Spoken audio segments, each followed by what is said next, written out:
ಗುರುಜಿ, ಇನ್ನು ಜಾಗತಿಕ ನಾಯಕರ ಭವಿಷ್ಯ ಬಹಳ ಮುಖ್ಯವಾಗುತ್ತೆ ಪ್ರಸ್ತುತ ಪರಿಸ್ಥಿತಿಗೆ. ಟ್ರಂಪ್ ಆಗಿರ್ಬೋದು, ಪುಟಿನ್ ಆಗಿರ್ಬೋದು, ಮೋದಿ ಅವರಾಗಿರ್ಬೋದು, ಒಂಥರ ಜಾಗತಿಕ ನಾಯಕರೇ, ಅವರ ಭವಿಷ್ಯ ಯಾವ ರೀತಿ ಇರುತ್ತೆ? ಒಳ್ಳೆ ಪ್ರಶ್ನೆ ಕೇಳಿದ್ದೀರಾ. ಇದಕ್ಕೆ ಪೂರಕವಾಗಿ ಇನ್ನೊಂದು ವಿಷಯ ನಾನು ಹೇಳ್ಬೇಕು. ನಾನು ಈಗ ಮೊನ್ನೆ ಅಷ್ಟೇ ನಾವು ನೋಡಿದ್ವಿ ನ್ಯೂಸ್ ನಲ್ಲಿ, ಈ ಇರಾನ್ ದೇಶದ ನಾಯಕ ಖಮೇನಿಯವರು ಸತ್ತು ಹೋಗಿದ್ದಾರೆ ಅನ್ನೋ ನ್ಯೂಸ್ ಬಂದಿದೆ.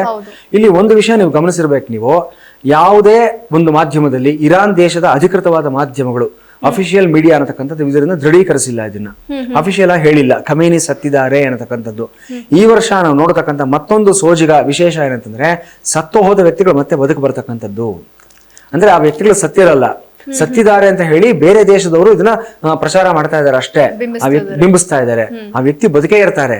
ಎಲ್ಲ ಒಂದು ಹಂತಕ್ಕೆ ಇದು ತಿಳಿಯಾಗ್ತಾ ಬರ್ತಾ ಇದ್ದಾಗೆ ಆ ವ್ಯಕ್ತಿ ಬದುಕಿದ್ದಾನೆ ಅನ್ನೋದು ನಮಗೆ ಗೊತ್ತಾಗ್ತಾ ಹೋಗುತ್ತೆ.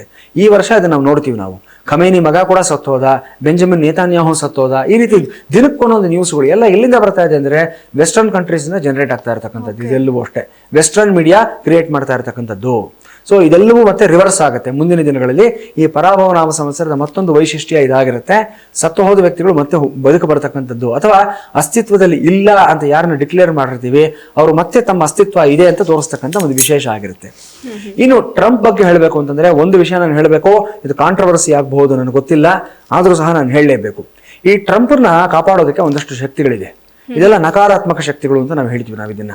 ಸೊ ಇವು ಅವನು ತುಂಬಾ ಮಟ್ಟಕ್ಕೆ ಆತ ತಪ್ಪು ಮಾಡಿದ್ರು ಸಹ ಆತನನ್ನ ಅಲ್ಲೇ ಬಲವಾಗಿ ಭದ್ರವಾಗಿ ಕೂಡಿಸೋದಕ್ಕೆ ಸಹಕಾರಿಯಾಗಿದೆ. ಇದು ದುಷ್ಟ ಶಕ್ತಿಗಳು ಅಂತ ಹೇಳ್ಬೋದು ನಾವು, ಅಥವಾ ಒಂದು ವಾಮಾಚಾರದ ಶಕ್ತಿಗಳು ಅಂತ ಹೇಳ್ಬೋದು, ಕ್ಷುದ್ರ ಶಕ್ತಿಗಳು ಅಂತ ಹೇಳ್ಬೋದು.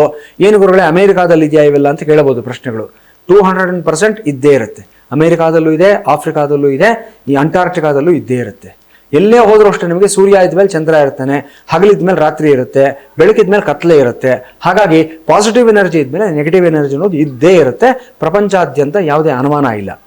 ಯಾರಿಗೆ ಯಾವ್ದು ಬೇಕೋ ಅದನ್ನು ಆಯ್ಕೆ ಮಾಡ್ಕೊಳ್ತಾರೆ. ಕೆಲವರಿಗೆ ಸಾತ್ವಿಕವಾದ ಜೀವನ ಬೇಕಾಗಿರುತ್ತೆ. ಸೊ ನಾವು ಒಳ್ಳೆ ದೇವರುಗಳನ್ನ, ಒಳ್ಳೆ ಶಕ್ತಿಗಳನ್ನ ಆಶ್ರಯಿಸ್ತೀವಿ, ಸರಿಯಾದ ದಾರಿನಲ್ಲಿ ಹೋಗ್ತೀವಿ.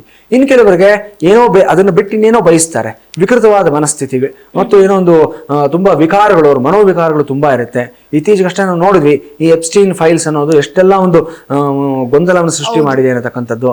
ಅದ್ರ ಬೇಸಿಸ್ನಲ್ಲಿ ಏನೇನೆಲ್ಲ ಅನಾಹುತಗಳನ್ನ, ಅನಾಚಾರಗಳನ್ನ ಮಾಡಿದ್ದಾರೆ, ಅವರೆಲ್ಲರೂ ಇವತ್ತೆಲ್ಲ ನಾಳೆ ದಂಡ ತೆರಲೇಬೇಕಾಗತ್ತೆ. ಆದರೆ ದುರಾದೃಷ್ಟ ಏನಂತಂದ್ರೆ, ಈ ಕ್ಷಣಕ್ಕೆ ಅವರೆಲ್ಲರೂ ಸಹ ಆ ಕ್ಷುದ್ರ ಶಕ್ತಿಗಳು ಕಾಪಾಡ್ತಾ ಇದೆ. ಸೊ ಅದರಲ್ಲಿ ಒಬ್ಬ ಪ್ರಮುಖವಾಗಿರ್ತಕ್ಕಂಥ ವ್ಯಕ್ತಿ ಯಾರು ಅಂತಂದ್ರೆ ಈ ಡೊನಾಲ್ಡ್ ಟ್ರಂಪ್ ಆಗಿರ್ತಾರೆ. ವೆಸ್ಟರ್ನ್ ಮೀಡಿಯಾದಲ್ಲಿ ಇಲ್ಯೂಮಿನಾಟಿ ಅನ್ನೋ ಒಂದು ಮಾತನ್ನ ಹೇಳ್ತಾರೆ. ಸೊ ಈ ಒಂದು ನೇರವಾದ ಸಮಾಜದಲ್ಲಿ ಹೊರ ಜಗತ್ತಿನಲ್ಲಿ ನಾವು ಮಾಡುವಂಥ ಪ್ರಾಕ್ಟೀಸ್ಗಳು ಅಲ್ಲದೆ ಒಂದಷ್ಟು ರಹಸ್ಯವಾಗಿ ಮಾಡತಕ್ಕಂಥ ಕೆಟ್ಟ ಪ್ರಯೋಗಗಳು ಇವೆಲ್ಲವನ್ನು ಸಹ ಅಲ್ಲೂ ಮಾಡ್ಕೊಂಡು ಬಂದಿದ್ದಾರೆ. ಇದು ಇವತ್ತು ಜಗಜ್ಜಾಹೀರಾಗಿದೆ, ಎಲ್ರಿಗೂ ಗೊತ್ತು, ಓಪನ್ ಸೀಕ್ರೆಟ್ ಇದು, ನಾವೇನು ಹೊಸದಾಗಿ ಹೇಳುವಂಥದ್ದಲ್ಲ. ಸೊ ಈ ಟ್ರಂಪ್ ಅನ್ನುವಂಥ ಒಬ್ಬ ವ್ಯಕ್ತಿ ಏನಿದ್ದಾನೆ, ಈತ ಇನ್ನಷ್ಟು ಕಾಲ ಅಧಿಕಾರದಲ್ಲೇ ಇರ್ತಾನೆ. ಅಮೆರಿಕಾದಲ್ಲಿ ಒಂದು ಅದೃಷ್ಟ ಏನಂತಂದ್ರೆ, ಒಬ್ಬ ಯಾರೇ ವ್ಯಕ್ತಿ ಪ್ರೆಸಿಡೆಂಟ್ ಆದ್ರೆ 2 ಟರ್ಮ್ ಪ್ರೆಸಿಡೆಂಟ್ ಆಗಕ್ಕೆ ಸಾಧ್ಯ, 3ನೇ ಟರ್ಮ್ಗೆ ಅದು ಮತ್ತೆ ಎಲೆಕ್ಷನ್ ನಿಂತ್ಕೊಳ್ಳೋ ಹಾಗಿಲ್ಲ. ಸೊ ಅದೊಂದು ಗುಡ್ ಫಾರ್ಚೂನ್ ಅಂತ ಹೇಳ್ಬೇಕು. ಈಗ ನಮ್ಮ ದೇಶದಲ್ಲಾದ್ರೆ ಎಷ್ಟು ಬಾರಿ ಬೇಕಾದ್ರೂ ನಿಂತ್ಕೋಬಹುದು, ಎಷ್ಟು ಬಾರಿ ಬೇಕಾದ್ರೂ CM ಆಗ್ಬೋದು, PM ಆಗ್ಬೋದು. ಪ್ರತಿ ಬಾರಿ ಆತ ನಿಲ್ಲೋದಕ್ಕೆ ಅವಕಾಶವನ್ನ ನಮ್ಮ ಕಾನ್ಸ್ಟಿಟ್ಯೂಷನ್ ಕೊಟ್ಟಿದೆ. ಅಮೆರಿಕನ್ ಕಾನ್ಸ್ಟಿಟ್ಯೂಷನ್ ಆ ಅವಕಾಶವನ್ನ ಕೊಟ್ಟಿಲ್ಲ. ಮ್ಯಾಕ್ಸಿಮಮ್ 2 ಟರ್ಮ್ಸ್ಗೆ ನಿಂತ್ಕೋಬಹುದು. 2 ಟರ್ಮ್ಸ್ಗೆ ಪ್ರೆಸಿಡೆಂಟ್ ಆದ್ಮೇಲೆ 3rd ಟರ್ಮ್ಗೆ ಆತ ಮತ್ತೆ ಎಲೆಕ್ಷನ್ ನಿಂತ್ಕೊಳ್ಳೋದಕ್ಕೆ ಆತನಿಗೆ ಒಂದು ಅಧಿಕಾರ ಇರೋದಿಲ್ಲ. ಸೊ ಈ ಟರ್ಮ್ ಕಂಪ್ಲೀಟ್ ಮಾಡ್ತಾನೆ. ಆ ಕಂಪ್ಲೀಟ್ ಮಾಡೋದ್ರಲ್ಲಿ ಏನೇನೆಲ್ಲ ಅನಾಹುತಗಳು ಮಾಡಿಬಿಟ್ಟೇ ಹೋಗ್ತಾನೆ ಆತ. ಸೊ ಟ್ರಂಪ್ ಸ್ಥಾನ ಸುಭಿಕ್ಷವಾಗಿದೆ ಅಂತ ಹೇಳಬೇಕಾಗುತ್ತೆ ನಾವು.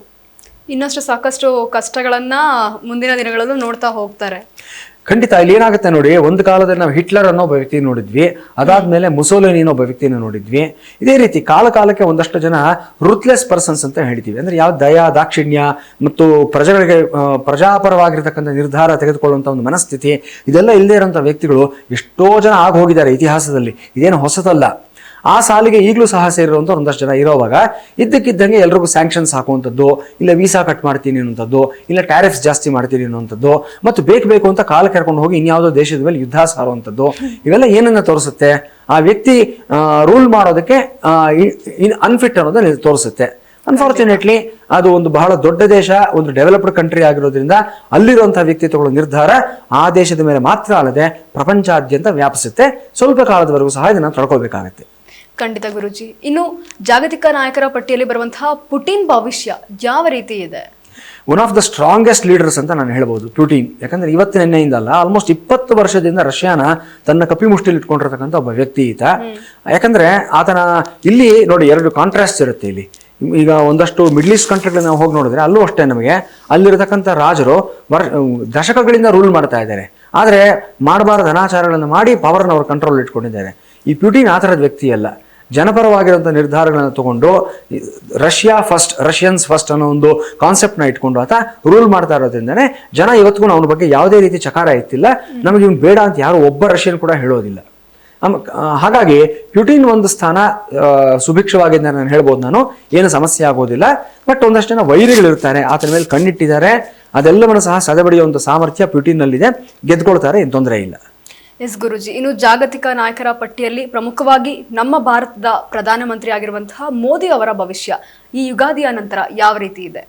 ಹೇಗೆ ಟ್ರಂಪ್ನ ಒಂದಷ್ಟು ಶಕ್ತಿಗಳು ಕಾಪಾಡ್ತಾ ಇದೆಯೋ ಹಾಗೆ ನಮ್ಮ ಮೋದಿ ಅವ್ರನ್ನೂ ಅಷ್ಟೇ ಒಂದಷ್ಟು ಶಕ್ತಿಗಳು ಕಾಪಾಡ್ತಾನೇ ಇರುತ್ತೆ. ಆದರೆ ಇದು ಒಳ್ಳೆ ಶಕ್ತಿಗಳಾಗಿರುತ್ತೆ, ಇದು ಸಾತ್ವಿಕವಾದ ಶಕ್ತಿಗಳು. ಯಾಕಂದ್ರೆ ನೋಡಿ ಕಾಂಟ್ರಾಸ್ಟ್ ಎಷ್ಟಿದೆ ನೋಡಿ. ಆತನ ಲೈಫ್ ಸ್ಟೈಲ್ನಲ್ಲಾಗಲಿ ನಮ್ಮ ಮೋದಿಯವರ ಲೈಫ್ ಸ್ಟೈಲ್ನಲ್ಲಾಗಲಿ ಪ್ರತಿ ನವರಾತ್ರಿ ಬಂತು ಅಂತಂದ್ರೆ 9 ದಿನ ಇವರು ನಿರಾಹಾರವಾಗಿ ಕೇವಲ ಜಲವನ್ನು ಪ್ರಾಶನ ಮಾಡ್ತಾ ಅವರು ಸಾತ್ವಿಕವಾದ ಜೀವನ ನಡೆಸ್ತಾರೆ. ಈ ವಯಸ್ಸಿನಲ್ಲಿ ಈ ರೀತಿ ಇರುವಂಥದ್ದು ಯಾರ ಕೈಲಿ ಸಾಧ್ಯವಾಗತ್ತಮ್ಮ? ಎಷ್ಟು ಕಷ್ಟ ಇದೆ. ಹಾಗಾಗಿ ಅವ್ರ ಲೈಫ್ ಸ್ಟೈಲ್ ನಾವು ನೋಡಿದೀವಿ. ಈಗ 3ನೇ ಬಾರಿ ಅವರು ಪ್ರಧಾನಮಂತ್ರಿ ಆಗಿದ್ದಾರೆ, 13-14 ವರ್ಷಗಳಿಂದ ಪ್ರಧಾನಮಂತ್ರಿ ಆಗಿದ್ದಾರೆ. CM ಆಗಿದ್ದಾಗಲೂ ಅಷ್ಟೇ ಇಷ್ಟೇ ಕಟ್ಟುನಿಟ್ಟಿಂದ ಇದ್ರು ಅವರು. 3 ಬಾರಿ ಅಥವಾ 4 ಬಾರಿ ಅವರು CM ಆಗಿದ್ದಂಥ ವ್ಯಕ್ತಿಯವರು. ಸೊ ಆಡಳಿತ ಅನ್ನೋದು ಅವ್ರಿಗೇನು ಹೊಸದಲ್ಲ, ಅಧಿಕಾರ ಅನ್ನತಕ್ಕಂಥದ್ದು ಅವ್ರಿಗೇನು ಹೊಸ ಯಾರು ಕಲಿಸ್ಕೊಡ್ಬೇಕಾಗಿರೋ ವಿದ್ಯೆ ಅಲ್ಲ. ಅವರು ಮುಖ್ಯವಾಗಿ ಅಧಿಕಾರ ದಾಹಿ ಅಲ್ಲ, ಇದು ನಾವು ಅರ್ಥ ಮಾಡ್ಕೋಬೇಕು. ಮೇಲಿಂದ ಮೇಲೆ ಯಾಕೆ ಅವರು ಅದೇ ಕುರ್ಜಿಲಿ ಕೂತ್ಕೊಂಡಿದ್ದಾರೆ ಅಂತಂದ್ರೆ ಬಹಳಷ್ಟು ಜನ ಹೇಳ್ತಾರೆ ಇವ್ರಿಗೆ ಅಧಿಕಾರದ ಒಂದು ದಾಹ, ಇವ್ರಿಗೆ ಇದ್ರ ಮೇಲೆ ತುಂಬಾ ಆ ಪವರ್ ಬಿಟ್ರೆ ಇವ್ರು ನಾಳೆ ಇರೋದಕ್ಕಾಗೋದಿಲ್ಲ ಇವ್ರಿಗೆ ಅಂತ. ಆ ಥರದ್ದು ಯಾವುದೇ ಸಮಸ್ಯೆ ಇಲ್ಲ ಮೋದಿ ಅವರಿಗೆ. ನಾಳೆ ಇಳಿದ್ರೆ ನಾಳೆ ಏನ್ ಮಾಡಬೇಕು ನಾಡಿದ್ದಿಂದ ಅನ್ನೋದ್ರ ಬಗ್ಗೆ ಒಂದು ಸ್ಪಷ್ಟವಾದ ಪರಿಕಲ್ಪನೆ ಇಟ್ಕೊಂಡಿರುವಂಥ ಒಬ್ಬ ನಾಯಕ ಆಗಿರ್ತಾರೆ. ಒನ್ಸ್ ಇನ್ ಎ ಸೆಂಚುರಿ ಬರುವಂಥ ಒಬ್ಬ ನಾಯಕ ಇವರು. ಶತಮಾನಕ್ಕೊಬ್ಬ ಮಾತ್ರ ಬರತಕ್ಕಂಥ ಒಬ್ಬ ವಿಶೇಷವಾದಂಥ ನಾಯಕ ಆಗಿರ್ತಾರೆ. ಸೊ ಇಲ್ಲಿ ಯಾಕಿದ್ದಾರೆ ಅವರು ಈ ಕ್ಷಣಕ್ಕೂ ಅಂತಂದ್ರೆ ಆಲ್ಟರ್ನೇಟ್ಗೆ ದೇಶ ಸಿದ್ಧವಾಗಿಲ್ಲ. ನಾಳೆ ಇನ್ಯಾರೋ ತಂದು ಕೂಡಿಸ್ಬೋದು, ಅವಾಗ ಮಾತುಗಳು ಬರ್ತಾ ಇರುತ್ತೆ. ಅಮಿತ್ ಶಾ ಬಂದ್ಬಿಡ್ತಾರೆ, ನೆಕ್ಸ್ಟ್ ಯೋಗಿ ಬಂದ್ಬಿಡ್ತಾರೆ ಅನ್ನತಕ್ಕಂಥದ್ದು. ಇವರೆಲ್ಲರೂ ಸಮರ್ಥರೆ, ಆದರೆ they are not completely ready. Country is not ready to accept them. Most important thing, ಇದನ್ನ ನೋಡ್ಕೋಬೇಕಾಗುತ್ತೆ. ಸೊ ಟೀನಾ ಫ್ಯಾಕ್ಟರ್ ಅಂತ ಪಾಲಿಟಿಕ್ಸ್ ಅಲ್ಲಿ ಒಂದು ಮಾತನ್ನ ಹೇಳ್ತಾರೆ, TINA ಅಂದ್ರೆ ದೇರ್ ಈಸ್ ನೋ ಆಲ್ಟರ್ನೇಟಿವ್ ಅಂತ, ಟೀನಾ ಫ್ಯಾಕ್ಟರ್ ಅಂತ. ರೈಟ್ ನೌ ಮೋದಿಗೆ ಆಲ್ಟರ್ನೇಟ್ ಪರ್ಯಾಯ ಅನ್ನತಕ್ಕಂಥ ಖಂಡಿತವಾಗ್ಲೂ ಇಲ್ಲ. ಸೊ ಮೋದಿ ಅದೇ ಸ್ಥಾನದಲ್ಲಿ ನಡ್ಕೊಂಡು ಹೋಗ್ತಾರೆ. ಸ್ವಲ್ಪ ಮಟ್ಟಿಗೆ ಅವರು ಕೈ ಕಟ್ಟ ಹಾಕಿದ್ದಾಗಿದೆ. ಯಾಕಂದ್ರೆ ಇವಾಗ ಕೊಯಾಲಿಷನ್ ಗೌರ್ಮೆಂಟ್ ನಡೆಸ್ತಾ ಇದ್ದಾರೆ. ಹಿಂದಿನ ಎಲೆಕ್ಷನ್ ಅಲ್ಲಿ ಅದರ ಹಿಂದಿನ ಎಲೆಕ್ಷನ್ ಬಂದಂತ ಮೆಜಾರಿಟಿ ಅವರಿಗೆ ಬಂದಿಲ್ಲ. Despite of all those things Modi is going to survive, he is going to succeed. ಇದರಲ್ಲಿ ಏನೇ ಅನುಮಾನ ಇಲ್ಲ. ಮುಂದಿನ ಟರ್ಮ್ಗೂ ಕೂಡ PM ಆಗ್ತಾರೆ. ನಾನು ಇದನ್ನು ಸ್ಪಷ್ಟವಾಗಿ ಹೇಳ್ತಾ ಇದ್ದೀನಿ. ನಮ್ಮ ಸ್ಪೀಡ್ ನ್ಯೂಸ್ ವಾಹಿನಿ ಮುಖಾಂತರ 4ನೇ ಟರ್ಮ್ಗೂ ಕೂಡ PM ಆಗ್ತಾರೆ. ಆದರೆ 4ನೇ ಟರ್ಮ್ ಕಂಪ್ಲೀಟ್ ಮಾಡ್ತಾರಾ ಅನ್ನೋದು ಒಂದು ಪ್ರಶ್ನೆ ಆಗಿರುತ್ತೆ. ಅದಕ್ಕೆ ಸಕಾಲದಲ್ಲಿ ಉತ್ತರ ಕೊಡ್ತೀನಿ ನಾನು, ಈಗ ಹೇಳೋದಕ್ಕೆ ಹೋಗೋದಿಲ್ಲ. ಅಂದ್ರೆ ಅಲ್ಲೇನಾದ್ರೂ ಅಡಚಣೆಗಳಾಗಬಹುದಾ? ಕೆಲವೊಂದು ಸಮಸ್ಯೆಗಳು ಬರುತ್ತೆ. 4ನೇ ಟರ್ಮ್ ಕಂಪ್ಲೀಟ್ ಮಾಡುವಂಥ ಸಾಧ್ಯತೆಗಳು ಕಡಿಮೆ ಇದೆ. 3ನೇ ಟರ್ಮ್ 100% ಕಂಪ್ಲೀಟ್ ಮಾಡ್ತಾರೆ, ಅದರಲ್ಲಿ ಅನುಮಾನ ಇಲ್ಲ. 4ನೇ ಟರ್ಮ್ನಲ್ಲಿ ಯಾಕಂದ್ರೆ ಒಂದು ಆಲ್ಟರ್ನೇಟ್ ಪರ್ಯಾಯವನ್ನು ಸಿದ್ಧ ಮಾಡಬೇಕಾದ ಸಮಸ್ಯೆಗಳು ಬರುತ್ತೆ. ಕೆಲವು ಯಾರು ಎಕ್ಸ್ಪೆಕ್ಟ್ ಮಾಡದೇ ಇರತಕ್ಕಂಥ ಒಂದಷ್ಟು ಸಂಘಟನೆಗಳು ಬರುತ್ತೆ. ಆಗ ಅವರು ತಮ್ಮಷ್ಟಕ್ಕೆ ತಾವೇ ಆ ಸ್ಥಾನವನ್ನು ಇನ್ನೊಬ್ಬರಿಗೆ ಕೊಟ್ಟು ಒಂದು ಹೇಗೆ ಒಬ್ಬ ಮಹಾರಾಜ ಯುವರಾಜನನ್ನ ಮತ್ತೆ ರಾಜನ ಸ್ಥಾನಕ್ಕೆ ಕೂಡಿಸಿ ಆತ ಒಂದು ವಾನಪ್ರಸ್ಥಕ್ಕೆ ಹೋಗ್ತಾನೋ ಆ ಪ್ರಕಾರ ಅವರೊಂದು ತಮ್ಮಷ್ಟಕ್ಕೆ ತಾವೇ ನಿರ್ಧಾರ ತೆಗೆದುಕೊಳ್ಳುವಂಥ ಒಂದು ಸಾಧ್ಯತೆ ಇರುತ್ತೆ. ಸೊ 4ನೇ ಟರ್ಮ್ ಅಂತ ಬಂದಾಗ ಮಧ್ಯದಲ್ಲಿ ಎಲ್ಲೋ ಒಂದು ಕಡೆ ಸ್ವಲ್ಪ ಬದಲಾವಣೆ ಆಗುವಂಥ ಸಾಧ್ಯತೆಗಳಿದೆ. ಓಕೆ ಗುರುಜಿ, ಇನ್ನು ಮುಂದಿನದಾಗಿ ದೇಶದ ರಾಜಕೀಯ ಬಹಳ ಮುಖ್ಯವಾಗುತ್ತೆ. ಈ ಯುಗಾದಿಯ ನಂತರ ದೇಶದ ರಾಜಕೀಯ ಯಾವ ರೀತಿ ಇರುತ್ತೆ? ಈ ಯುಗಾದಿ ನಾನು ಆಗ್ಲೇ ಹೇಳಿರೋ ಪ್ರಕಾರ ಪರಾಭವ ನಾಮ ಸಂವತ್ಸರ, ಹೆಸರು ನೆಗೆಟಿವ್ ಆಗಿರುವಂಥ ಒಂದು ಹೆಸರಾಗಿರುತ್ತೆ. ರಾಜರು ಸೋಲ್ತಾರೆ ಅಂತ ನಾನು ಹೇಳಿದ್ದೀನಿ ನಾನು. ಇದ್ರ ಜೊತೆಯಲ್ಲಿ ಮುಖ್ಯವಾಗಿ ಇರುವಂಥ ಗ್ರಹಗತಿಗಳನ್ನ ನೋಡ್ಕೋಬೇಕಾಗುತ್ತೆ. ಇಡೀ ವರ್ಷ ಶನೈಶ್ಚರ ಮೀನರಾಶಿನಲ್ಲೇ ಇರ್ತಾನೆ, ಜಲರಾಶಿನಲ್ಲಿ ಶನೈಶ್ಚರ ಇರತಕ್ಕಂಥದ್ದು.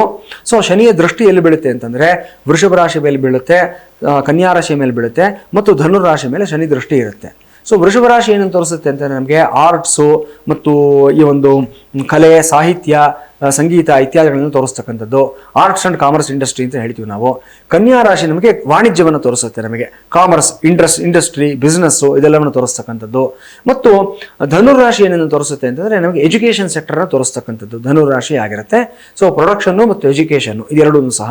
ಸೊ ಶನೈಶ್ವರನ ದೃಷ್ಟಿ ಈ 3 ರಾಶಿಗಳ ಮೇಲೆ ಬಿದ್ದಿರೋದ್ರಿಂದ ಈ 3 ಡಿಪಾರ್ಟ್ಮೆಂಟ್ನಲ್ಲಿ, ಈ 3 ಕ್ಷೇತ್ರಗಳಲ್ಲಿ ದೊಡ್ಡ ಮಟ್ಟದ ಬದಲಾವಣೆಗಳಾಗುತ್ತೆ ನಮ್ಗೆ ಈ ವರ್ಷದಲ್ಲಿ. ಸೊ ಏನಾಗುತ್ತೆ ಅಂತಂದ್ರೆ ಈ ಒಂದು ಕಲೆ, ಸಾಹಿತ್ಯ ಸಾಹಿತ್ಯ, ಸಂಗೀತ ಇತ್ಯಾದಿಗಳನ್ನು ನಂಬಿಕೊಂಡಿರ್ತಕ್ಕಂಥ ಒಂದು ಕ್ಷೇತ್ರಗಳು. ಸಿನಿಮಾ ಆಗಿರ್ಬೋದು, ಅಥವಾ ಪಾಪ್ ಮ್ಯೂಸಿಕ್ ಆಗಿರ್ಬೋದು, ಸೋಷಿಯಲ್ ಮೀಡಿಯಾ ಆಗಿರ್ಬೋದು, ಇದರಲ್ಲಿ ತುಂಬ ದೊಡ್ಡ ವ್ಯತ್ಯಾಸಗಳಾಗುತ್ತೆ ಈ ವರ್ಷದಲ್ಲಿ ನಾವು. ಸೊ ಇಲ್ಲಿವರೆಗೂ ನಡ್ಕೊಂಡು ಬಂದಿರೋ ರೀತಿಯಲ್ಲಿ ಅಲ್ಲದೆ ತುಂಬ ಬದಲಾವಣೆಗಳಾಗುವಂಥದ್ದನ್ನು ಕಾಣ್ತೀವಿ ನಾವು. ಇನ್ನು ಕನ್ಯಾ ರಾಶಿ ಮೇಲೆ ನೇರವಾಗಿ ಶನಿ ದೃಷ್ಟಿ ಬಿದ್ದಿರೋದ್ರಿಂದ ಈ ವರ್ಷದಲ್ಲಿ ಏನಾಗುತ್ತೆ ಅಂತಂದರೆ ಮನುಷ್ಯನ ಮನಸ್ಸು ತುಂಬ ವಿಚಲಿತವಾಗುತ್ತೆ.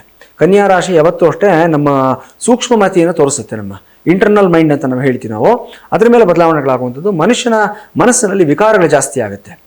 ಎಷ್ಟೋ ವ್ಯಕ್ತಿಗಳಿಗೆ ಇವತ್ತು ನಾವು ಪ್ರತಿದಿನ ನ್ಯೂಸ್ನಲ್ಲಿ ನೋಡ್ತಾನೆ ಇರ್ತೀವಿ, ಏನೇನೋ ಅನಾಚಾರಗಳು ಮಾಡ್ತಾ ಇರ್ತಕ್ಕಂಥದ್ದು, ಜನರು ಸ್ವಲ್ಪ ಹಾದಿ ತಪ್ಪಿ ಜೀವನವನ್ನು ನಡೆಸ್ತಾ ಇರತಕ್ಕಂಥದ್ದು, ಬೇಡದೇ ಇರುವಂಥ ವಿಚಾರಗಳಲ್ಲಿ ಸಿಕ್ಕಾಕೊಳ್ಳುವಂಥದ್ದು, ಸಂಬಂಧಗಳನ್ನು ಹಾಳು ಮಾಡ್ಕೊಳ್ಳುವಂಥದ್ದು, ನೈತಿಕತೆಯನ್ನು ಕಡಿಮೆ ಮಾಡ್ಕೊಳ್ತಾ ಇರುವಂಥದ್ದು, ಮೊರಾಲಿಟಿ ಅನ್ನೋದು ಕಡಿಮೆ ಆಗ್ತಾ ಇದೆ ಸೊಸೈಟಿಯಲ್ಲಿ ಇವತ್ತಿನ ದಿವಸ. ಇದೆಲ್ಲದಕ್ಕೆ ಕಾರಣ ಏನಂತಂದರೆ ಕನ್ಯಾ ರಾಶಿಯ ಮೇಲೆ ಶನಿಯ ದೃಷ್ಟಿ ಬೀಳ್ತಕ್ಕಂಥದ್ದೇ ಆಗಿರುತ್ತೆ. ಸೊ ಬಹಳಷ್ಟು ಜನ ಇವತ್ತು ಯಾರೋ ಸೆಲೆಬ್ರಿಟಿ ತಪ್ಪು ಮಾಡ್ತಾನೆ, ನಾನು ಮಾಡಿದ್ರೆ ಏನು ತಪ್ಪು, ನಾನು ಮಾಡೋಣ ಅನ್ನೋ ಮನೋಭಾವನೆಯನ್ನು ಇಟ್ಕೊಂಡು ಅವರು ತಪ್ಪು ಹಾದಿ ತುಳಿಯುವಂಥದ್ದು, ಅನೈತಿಕವಾದ ಕೆಲಸಗಳಲ್ಲಿ ತೊಡ್ಕೊಳ್ತಕ್ಕಂಥದ್ದು, ಇದೆಲ್ಲವೂ ಜಾಸ್ತಿ ಆಗೋ ಸಾಧ್ಯತೆಗಳಿರುತ್ತೆ. ಇನ್ನು ಧನುರಾಶಿ ಮೇಲೆ ಶನೈಶ್ವರನ ದೃಷ್ಟಿ ಬೀಳೋದ್ರಿಂದ ಎರಡು ರೀತಿಯಾದ ಸಮಸ್ಯೆಗಳಾಗುತ್ತೆ. ಮೊದಲೇದೇನಂತಂದರೆ ಇಂಟರ್ನಲ್ ಕಾನ್ಫ್ಲಿಕ್ಟ್ಸ್ ಅನ್ನೋದು ಜಾಸ್ತಿ ಆಗುತ್ತೆ ನಮ್ಮ ದೇಶದಲ್ಲಿ. ಅಂತರ್ಯುದ್ಧ ಅಂತ ಹೇಳ್ತೀವಿ ನಾವು. ಯಾಕಂದರೆ ವಾರ್ಫೇರ್ ತೋರಿಸ್ತಕ್ಕಂಥದ್ದು ಧನುರಾಶಿ ಆಗಿರುತ್ತೆ.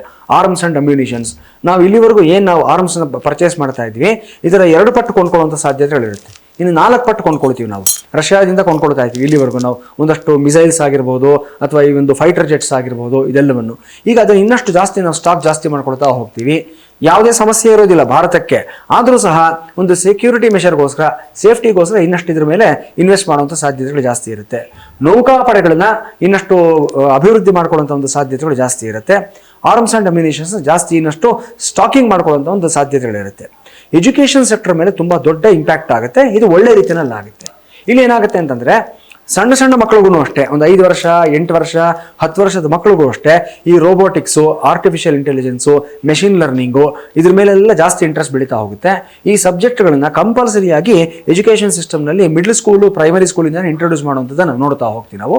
ಇದೊಂದು ಪಾಸಿಟಿವ್ ಬದಲಾವಣೆ ಆಗುತ್ತೆ ಅಂತ ಹೇಳ್ಬೋದು ನಾವು.